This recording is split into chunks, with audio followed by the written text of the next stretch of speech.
嗨，我是叔叔。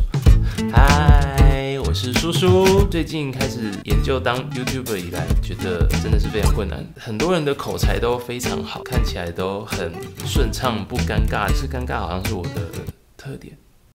就算尴尬，应该也还是有尴尬的出路吧。生命会找到出路。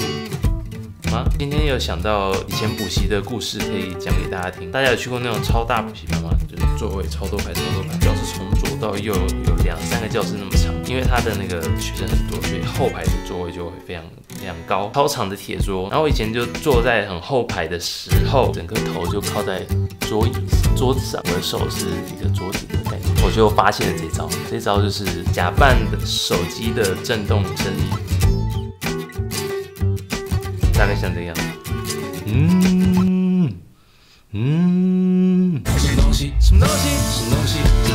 这个声音的诀窍就是牙齿要咬在一起，听起来会比较扎实。如果不咬在一起的话，发出的声音听起来比较像是唱歌。咬在一起会比较有物体震动的感觉，我也猜的。然后再来就是，如果可以的话，你的下巴靠在桌子上的那个效果会更好，因为就是桌子也会传到。第3个要注意的地方，震动的声音是有一个滑上去的感觉。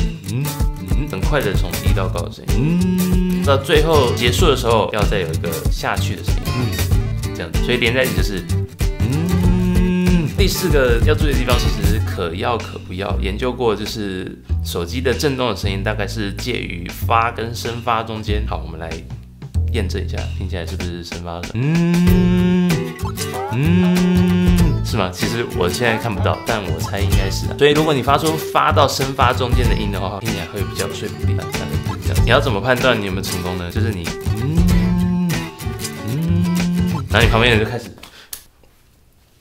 那你就成功了。曾经就有一次，就是无意中做这个事情，就看到我旁边的人忽然开始摸自己的口袋，然后我就觉得很有成就感。但是还是平常不要乱学啊，就可能被发现的话会被打。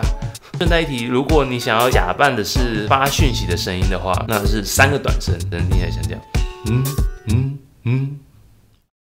今天教学应该蛮实用的吗？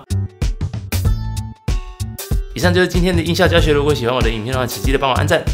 我每个礼拜1晚上不定时发布影片，那就先这样了，拜。